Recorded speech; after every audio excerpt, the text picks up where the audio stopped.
ห่วยไปเฮ็ดหยังมากขึ้นติดประจูไปเจอแทบบาทที่นี่ ติดป้าย ไอ้เป็นหยังขึ้นหน้าบวม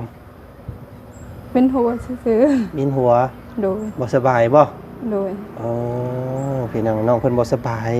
น้องเป็นจังไดแล้วห้องน้ำเจ้าเข้าแล้วบ่นี่ ยัง เอ้านึกว่าเจ้าใช้ห้องน้ำแล้วข่อยสิมาขอเข้าห้องน้ำนำได้นี่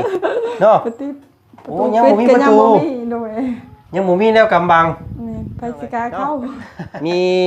ของขวัญมามอบให้เจ้าเนาะเป็นแฟนใหม่ แม่ เห็นว่าเจ้าบ่มีแฟน โดย เราก็เลยมามอบแฟนให้เด้อ โดย นี่พี่น้องแฟนคนนี้ ขอบใจเด้อ เสื้อพังเจ้าได้เนาะเจ้าบอกให้เพิ่นหยุดเพิ่นก็หยุด แม่ เนาะ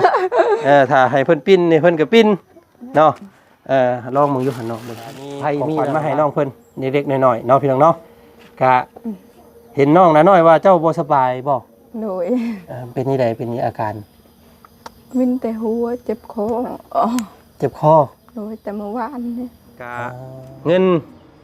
800,000พี่น้องเอ้ยหรือว่า 1,300 บาทกับพัดลมอันงามๆนี่แหละพี่น้องเอ้ยเนาะพอได้ค่อนคลายความร้อนเนาะ โดย เพิ่นว่าเห็นเจ้าเนี่ยเป็นคนเพื่อออกหลายเนาะคนขี้ร้อนเพิ่นก็เลยอยากซอยน้องเด้อ โดย เนาะชื่อเสียงอ้ายเพิ่นเนาะฟังชื่อเพิ่นดีๆเด้อน้องเด้อ โดย ชื่ออ้ายบุญศรีดอกพลพี่น้องเอ้ยเนาะนามสกุลเพิ่นจักสิถึกบ่ถึกเด้ออ้ายเนาะคำผิดพลาดประการใดก็กราบขอโทษขออภัยเนาะ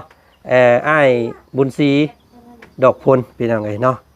แล้วก็เพิ่นมอบเงินไว้ให้เจ้าอีกนำเด้อ800,000กับ50,000พี่น้องเอ้ยเนาะ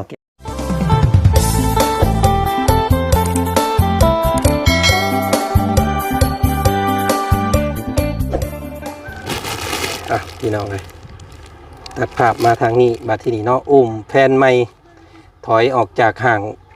กะลองกับประมาณ700 กว่าบาทเท่าไรพี่น้องเลยเนาะกะมื้อนี้พี่น้องเลยเนาะกะห่างหายดนเติบบ่ได้เข้ามาใกล้มาทัดมาเยี่ยมมายามทางน้องน้ำคนงามพี่น้องเลยเฮ้ยโอ้ยมันโอ้ยหมดโอ้ย โอ้ยเฮียก็ถือโอ้ไข่โอ้ไข่เพิ่นผูก ตายโอ้มันโมเมนต์นี้ได้นี่โอ้ย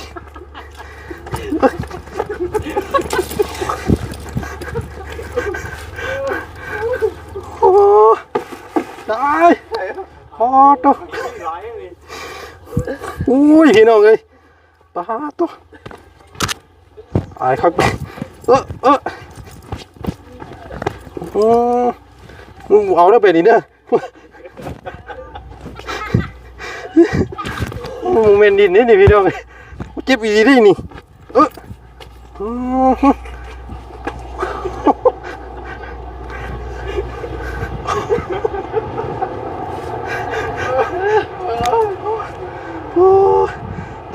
พี่น้องเลย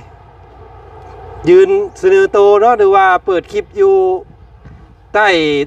หั่งมุดแดงพี่น้องเลยน้องว่ามุดสุ่มเนาะป้าตัวคู่เหนื่อยน้องว่าเสียหัวเมื่อกี้นี่สิบอกกับพี่น้องเลยเอาเนาะก่อนอื่นพี่น้องเลยกราบทักทายสบายดีเนาะพ่อแม่พี่น้องกันเบอร์สุขูสุคนเนาะพ่อกันกับเบาจันคือเก่าพี่น้องเอ้ยมื้อนี้พ่อกันมื้อนี้ก็อุ้ยเนาะเปิดภาพมากับมุดหุ่มใส่หัวรถพี่น้องเอ้ยโกนโตนอยู่บาดนี้เนาะสิเป็นอันอีหยังปลาส้มทอดมุดแดงใส่เนาะบาดนี้พี่น้องเอ้ยเนาะ นี่แหละพี่น้องเอ้ยเนาะทางบ่อจันเข้ามามื้อนี้พี่น้องเอ้ยเข้ามาหาทางน้องน้ำเพิ่นเนาะพอดีมีทางย่ายใจดีเนาะเพิ่นเป็นคนไทยพี่น้องเอ้ยมอบหมายให้ทางบ่อจันซื้อพัดลมตัวใหม่เนาะเพราะว่าอ้ายเพิ่นว่าโอ้ยเห็นน้องน้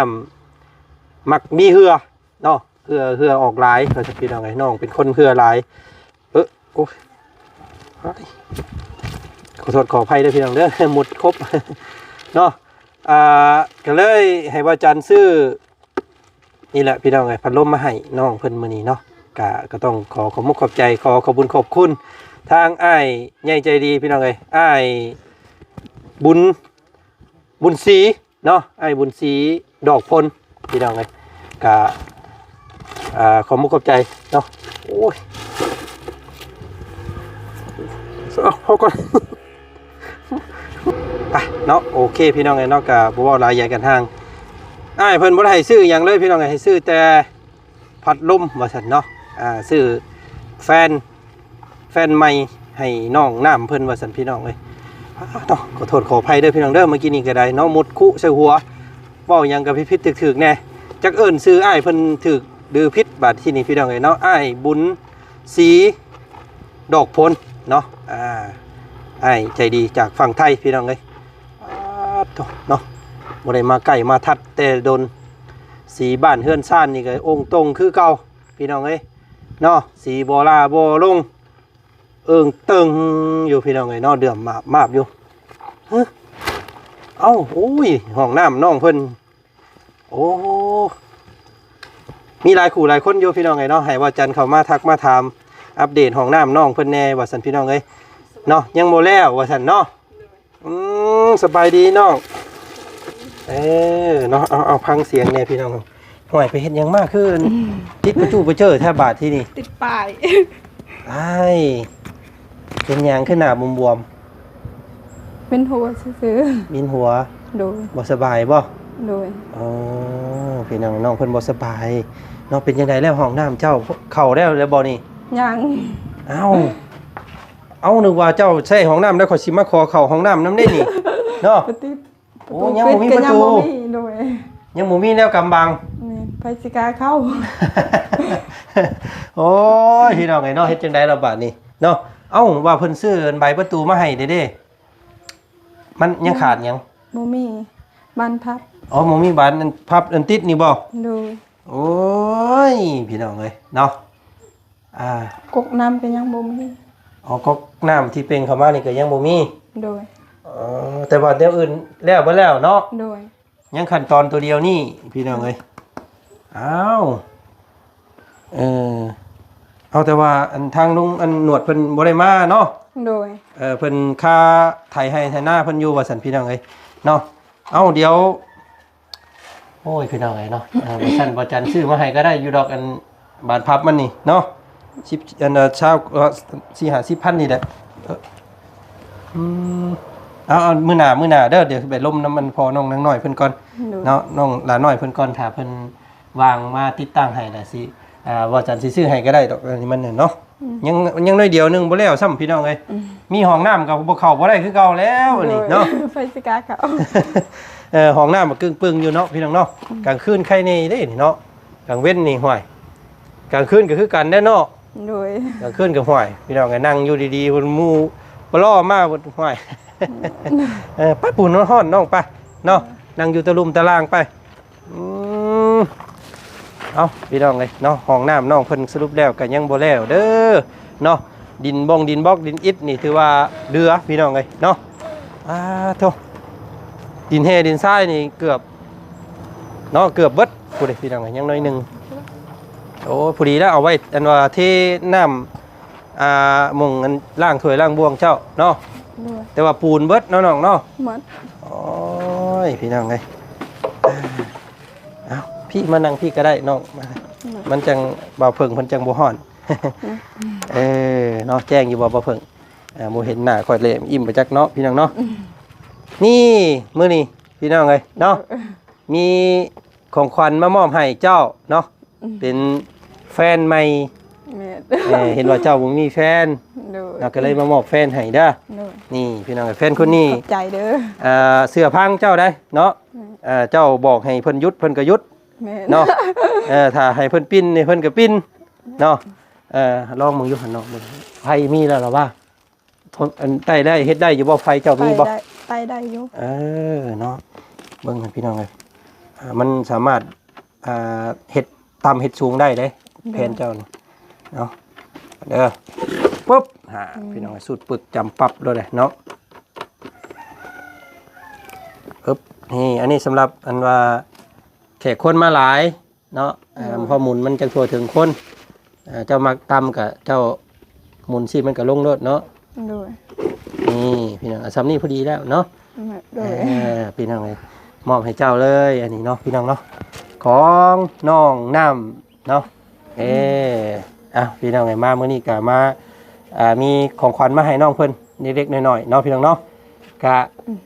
เห็นน้องนะน้อยว่าเจ้าบ่สบายบ่ โดย เป็นนี่ใดเป็นนี่อาการ วินแต่หัวเจ็บคออ๋อ เจ็บคอ โดยแต่เมื่อวานนี่ ได้ไปย่อเข่าอ่อนซอยเพิ่นเมื่อวานนี่ก็เจ็บแล้ว แม่น กินยาแล้วบ่ กินแล้ว กินแล้ว โดย ยังบ่เศร้า ยัง โรคตัวนี้นี่มาหลายได้ช่วงนี้พี่น้องเนาะเพิ่นเอิ้นไข่อันยังเกาะไข่บัดนุกเนาะไข่บัดใหญ่สายพันธุ์ A ไข่บัดใหญ่สายพันธุ์ A ถ้าเป็นผู้หนึงนี่เฮือนหลังหนึงนี่มันเกิดสิไปเบิดเพิ่นว่านะเนาะระมัดระวังเด้อทั้งตัวแม่ตัวพ่อเด้อโอ้พี่น้องเอ้ยมันหนักเนาะมีแต่กินน้ำละลาย โดย เนาะกินน้ำกินยาแล้วก็กินข้าวก่อนจังกินยาเด้อ โดย เนาะกินน้ำแล้วก็เอาพยายามเอาแพร่น้อยๆซุปแล้วก็เซ็ตตัวน้ำเด้อ โดย เซ็ตตัวเองน้ำติดผาปัญหาไปเจออยู่พี่น้องไอ้น้องมาตกใจเบิดมื้อนี้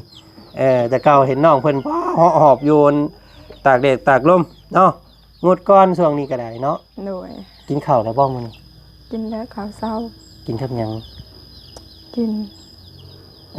กับไข่ ไข่ โดย พี่น้องไงเนาะเจ็บคอ เนี่ยไอ้เราเป็นละครตะไม้ เจ้าอันบ่ได้มีบ่ซะอันพัดลม ยังบ่มี ตัวนอนแต่ละมื้อมันบ่ฮ้อนบ่ห้องเจ้า ฮอนการเปิดหมดประตูเปิดปะ กลางค่ำกลางคืนก็เปิดอย่าเปิดก็ย่านได้กลางคืนเนาะ โดยเลยอยากนอนก็ปิด มาเฮาสินอนน่ะเฮาจังปิดเนาะ โดย โอ้แสดงอันคิดว่าเจ้ามีพัดลมแล้วพี่น้องก็ยังบ่มีเนาะ โดย แต่ว่าสายไฟมีอยู่ติเนาะ สายไฟมีอยู่ เพิ่นเอาเข้ามาแล้วบ่น้องอันไฟฟ้าเจ้า ไฟฟ้ายังคนเขายังไปต่อเงินพุ่นหลังพุ่น ยังต่อน้ำเพิ่นคือเก่าอยู่ โดย แต่หึงได้พี่น้องเอ้ยเนาะเบายาวมาแจ้งแต่ดนแล้วเนาะยังบ่ได้อยู่เนาะ โดย แสดงว่ากองเตอร์เพิ่นนี่มันออกซ่าอีหลีซั่นนี่พี่น้องเอ้ยยังบ่ได้อยู่ดีเท่าว่าเพิ่นให้ใช้อันไฟเฮือนหมู่ก่อนเนาะ โดย แต่ว่าบ่เป็นหยังเนาะน้องใช้ได้อยู่เนาะ ใส่ได้ เดี๋ยวมื้อแรงขึ้นไปนี่นอนแล้วก็เปิดเด้อ โดย เปิดนอนมันจังเย็นมันจังบ่นั่นพี่น้องเอ้ยเนาะเฮือนงามเฮือนปิดแน่นหนาเนี่ยมันร้อนเด้ตัวนี้เนาะ เอาพี่น้องเอ้ยจากพัดลมกะมีของขวัญอีกอยู่พี่น้องเอ้ยเนาะทางอ้ายใจดีเนาะเพิ่นอยู่ฝั่งไทยพี่น้องเอ้ยมอบหมายให้บ่จันมามอบให้เนาะเพิ่นส่งมา 2,000 บาท 2,000 บาทแล้วบ่จันซื้อตัวนี้700 บาทแล้วก็ยังเหลืออยู่ 1,300 เนาะเหลืออยู่ 1,300 ตีเป็นเงินกีบ 819,000 เนาะ 800,000 กับ 19,000เพราะว่าเดทมื้อนี้630พี่น้องเอ้ย630คูณเบิ่งอยู่บ่าวเพิ่ง1 2 3 4 5 6 7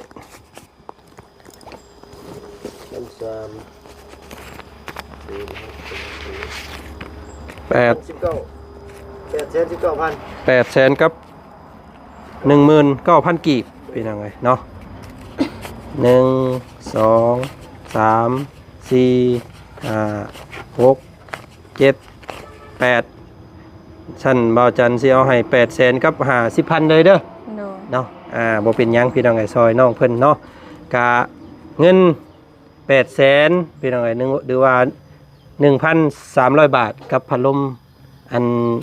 งามๆนี่แหละพี่น้องไอ้เนาะพอได้ค่อนคลายความร้อนเนาะ โดย เพิ่นว่าเห็นเจ้าเนี่ยเป็นคนเพื่อออกหลายเนาะคนขี้ร้อนเพิ่นก็เลยอยากซอยน้องเด้อ โดย เนาะชื่อเสียงอ้ายเพิ่นเนาะฟังชื่อเพิ่นดีๆเด้อน้องเด้อ โดย ชื่ออ้ายบุญศรี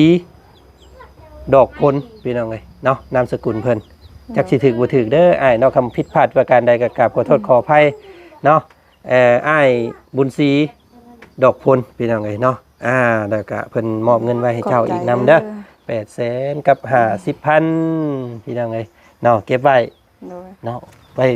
ซื้อยาได้สบายนี่ โดย เนาะ ซื้อยา ซื้อยากินแล้วก็ซื้อน้ำสะอาดกินเด้อ โดย กินน้ำให้ละลายแต่ในมื้อนอนพักผ่อนให้เพียงพอเนาะฮ้อนบ่กระโตฮ้อนบ่ บ่ได้ฮ้อน เจ็บแต่คอ หัวเจ็บคอ เอ่ออาการวินหัวนี่คือกินน้ำบ่เพียงพอเฮาต้องกินน้ำให้หลายเนาะ โดย ตัวเจ็บคอนี่น่าสิเป็นคือเบาสอนพี่น้องไงเนาะน้องสอนคำน้องสอนอันนี้แหละพี่น้องไงเนาะสอนรามเจ็บคอเราก็ได้เนาะแต่ว่าเรากินยาอันดีเจ็บคอมื้อนั้นแพง1 บาทเดียวเลยเราเฮ็ดพี่น้องไงหายหายทันตาเลยเนาะเราเฮ็ดโอ้ยเนาะเอาเนาะมีระเบียบวินัยเด้อเจ้าก็เด้อกินข้าวกินน้ำเนาะกินบ่เผากินเย็นก็ยา โดย เนาะกินเป็นกระลงกระแลมน้ำเย็นน้ำหยังบ่พอกินเด้อ โดย เนาะเอากินน้ำธรรมดาเอาเนาะเอามีแต่ว่าฝากให้น้องน้ำเนาะขอบมุกขอบใจ ขอบคุณ ทางอ้าย บังซีนำเด้อที่ฝากให้น้องนำเงินได้กับพัดลมขอให้อยู่ดีมีแห้งขอให้ร่ำขอให้รวย พัฒนาสิ่งใดขอให้ได้สิ่งนั้นความเจ็บมาให้ได้ความใครอย่าให้มีสาธุและขอบใจทางเบาจานนำเด้อและเบาเพิงขอให้อยู่ดีมีแห้งขอให้ร่ำขอให้รวย พัฒนาสิ่งใดขอให้ได้สิ่งนั้นความเจ็บมาให้ได้ความใครอย่าให้มีสาธุ โอ้ยเนาะพี่น้องเนาะอ้ายมามื้อนี้บ่เบิกบ่บานได้อพี่น้องไอ้น้องเพิ่นเนาะเจ็บคอกับมันพาลมฝนตกมื้อวานมื้อก่อนเนี่ยเนาะฝนตกแล้วก็น้องเพิ่นอาจจะยังปรับสภาพอากาศแวดล้อมยังบ่ได้เนาะ โดย ก็เลยเฮ็ดให้น้องเพิ่นบ่สบายพี่น้องเอ้ยเนาะห้องน้ำก็ยังบ่แล้วซ้ำบาดนี่พี่น้องเอ้ยเนาะห้องน้ำบักงามๆนึงบ่มีประตูพี่น้องเอ้ยเนาะมันก็ซ้ำอีหยังเกาะเพิ่นว่าพี่น้องเอ้ยนอกแกงหน่อไม้บ่ใส่ยานางซะแล้วอันนี้พี่น้องเอ้ย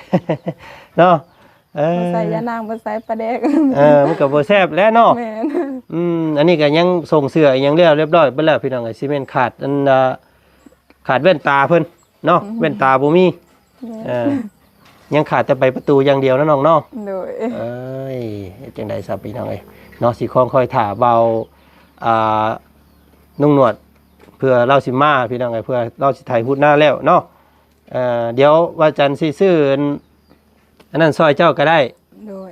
มันก็บ่ได้แพงดอกอันว่าบานพับพี่น้องเอ้ยเนาะไปซื้อมาแล้วก็ให้เพิ่นมาใส่ให้เนาะจังปิดจังเข้าห้องน้ำได้น้องเอ้ยเนาะ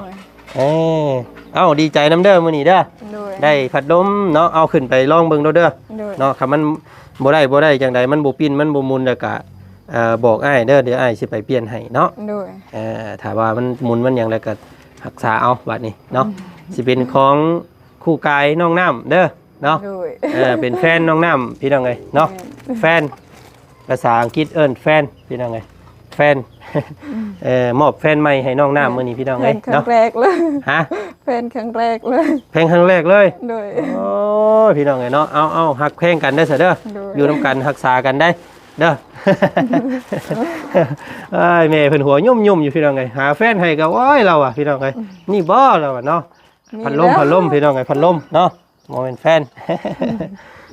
เอาโอเคสำหรับมื้อนี้เนาะทางอ้ายสิไปทางอื่นก่อนได้บัดนี้เด้อ โดย อย่าไปตากแดดเด้อเจ้าก็ได้เนาะรักษาตัวเองก่อนเนาะเก็บไว้เอาไว้ซื้อยาซื้อในอยู่ในกินเจ้าเด้อเงินเด้อ โดย เอาเมื่อก่อน นะ สบายดีเนาะพี่น้องไงมา ถ้าฝนไม่ได้หัวเนาะน้องเนาะเฮือนซานเนาะ โดย อยู่ดีอยู่อันนั้นอยู่คักอยู่มอนนอนตะลุมตะลางก็ได้พี่น้องเลยนี่โธ่ทางตู้เมย์อันเมย์นอนอยู่หม่องใดเมย์เจ้ากับอันพออยู่ห้องนี้บ่ลูกสาวห้องนี้โอ้ก็ฮ้อนแน่เนาะมันนั่นว่ายามฮอดพี่น้องเลยยามฤดูฮ้อนฤดูฝนได้ช่วงนี้เนาะโอ้ย เอาพี่น้องเอ้ยเนาะกะมื้อนี้ทางบ่จันมาหาน้องน้ำเพิ่นอาการบ่สู้ดีมื้อนี้พี่น้องเอ้ยเนาะติดอันว่าผ่าระบายความร้อน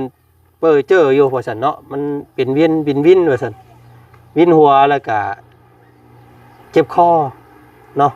แบบเดียวกับน้องสอนเลยพี่น้องเอ้ยน้องสอนเพิ่นก็เป็นแต่ว่าเรากินยาท่านนั่นน่ะเนาะก็มื้อ1 2มื้อแล้วก็เศร้าพี่น้องจังใดก็ดีอกดีใจน้ำน้องเพิ่นมื้อนี้เนาะได้แฟนใหม่พี่น้องเอ้ยเนาะไว้ เคียงกายเนาะคลายฮ้อนยามฮ้อนว่าซั่นซะพี่น้องเอ้ยเนาะก็ขอบมกขอบใจขอบบุญขอบคุณทางอ้ายใจดีเนาะอ้ายบุญศรีดอกพลพี่น้องเอ้ยซื้อเพิ่นเนาะเพิ่นมอบเงินให้นํพี่น้องเอ้ยเนาะพอได้กินได้ใช้ว่าซั่นตุพ่อเฮ็ดหยังอยู่โอ้ปรับแต่งให้มันงามบ่โอ้สบายดีเนาะอ้ายพี่น้องเอ้ยเนาะห้องน้ำแล้วยังบ่ได้เข้าอยู่เนาะพ่อเนาะยังบ่กล้าเข้าว่ะ ยังขั้นตอนเดียวนึงเนาะเอาเดี๋ยวรออันพ่อน้องมันว่าหนาน้อยเพิ่นมาติดตั้งใส่ให้เนาะอันมาแป๊บเดียวก็ได้ดอกพี่น้องเอ้ยอันนี้เนาะเดี๋ยวสิซื้ออันนั้นมาให้เพิ่นมาเลยเนาะเดี๋ยวสิบอกพ่อทั้งน้อยมาติดตั้งให้น้อยเดียวก็แล้วเนาะฮอดขั้นตอนสุดท้ายแล้ว งามเด้พี่น้องเอ้ยแต่ว่าคักเนาะนี่ละเอียดดีมีอันว่าซ่องลมเนาะไว้ระบายอันดินที่เพิ่นยังเดือหันกะเอาไว้มามีปูนมีหยังก็มาเทเนาะปูนจักสอบ2สอบให้มาเทฐานไว้ครับพออาบน้ำมันจะบ่เปื้อนล้างถ้วยล้างบวงเนาะ